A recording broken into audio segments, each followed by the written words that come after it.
Well, with news of another cyclist fatally struck in Victoria overnight, the issue of bicycle safety on our roads has been highlighted again.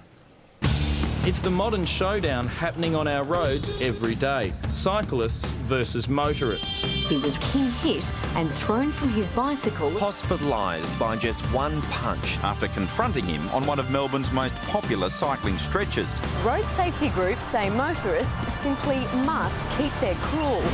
How do you feel about cyclists on the road? Yeah, you just got to be tolerant of them. They're morons? Yeah. You hate having cyclists on the road? Yes, I do. Do they get in your way a little bit? They got to be tolerant of us too.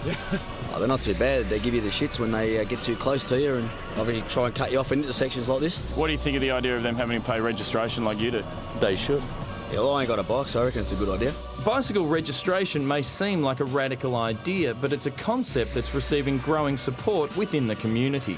Look, at the moment there's no registration of cyclists, and that poses a problem because registration in Victoria and other states in Australia brings with it insurance. Many times we see cyclists who don't have any cover for the injuries they suffer. They have to pay their own bills, they have to pay their own loss of income. It costs them out of their own pocket. In 2008, Michael Forbes was left a quadriplegic after being hit by a truck while cycling. He believes that the benefits of a bicycle registration fee would far outweigh the cost. I was nearly home, about 10 minutes from home, and I was clipped on my right-hand side by a passing truck and ricocheted into the back of a four-wheel drive. Evidently, I broke my neck and I'm now a quadriplegic. If the accident was my fault, I wouldn't have been covered by insurance. So because it was a truck that clipped me and caused the accident, I am covered as a victim. Richard Birdsey is the Vice President of Bicycle New South Wales. He thinks registering bicycles would be far too difficult to implement. Look, I think the argument to get cyclists to pay a rego is just not going to be very helpful for anyone. Trying to look at whether you'd register kids' bikes, whether you'd look at teenagers' bikes, whether you're using a bike on a shared path or not, it would cost millions and millions of dollars to put that in place. That would be an administrative nightmare. But registering bikes is unlikely to put an end to the aggro between motorists and cyclists. The majority of motorists believe the only way to get along with cyclists is to take them off the roads and put them on their own bike paths. Over the last 10 years, the number of people riding has gone up by about 10% a year.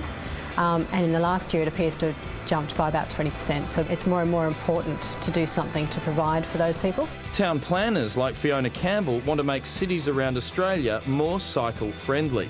We're building a 200-kilometre network. About 55 kilometres of that network will be separated cycleway. What we want to do is make it possible for every mum and dad to ride to school with their kids, every uni student and commuter to see cycling as a viable option. While there's no easy answer, as we move towards a greener future, there's one thing the experts all agree on. Everyone needs to get along better on the roads.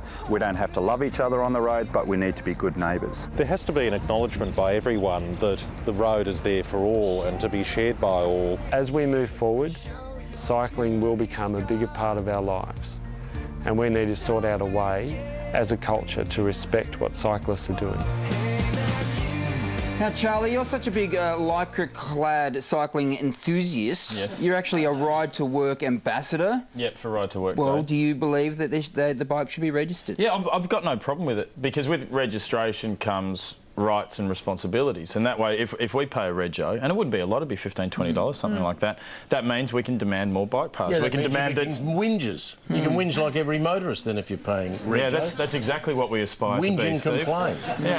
Half of that vision we saw there were all your mates riding through red lights. But this is what I have a problem with. I'll see you there, half of them. cyclists, Oh, hopeless. No, see, this is what I have a problem with. People see one cyclist run a red light and they write off all cyclists, but they don't say that all the cars should be off the road because they got cut off on the road.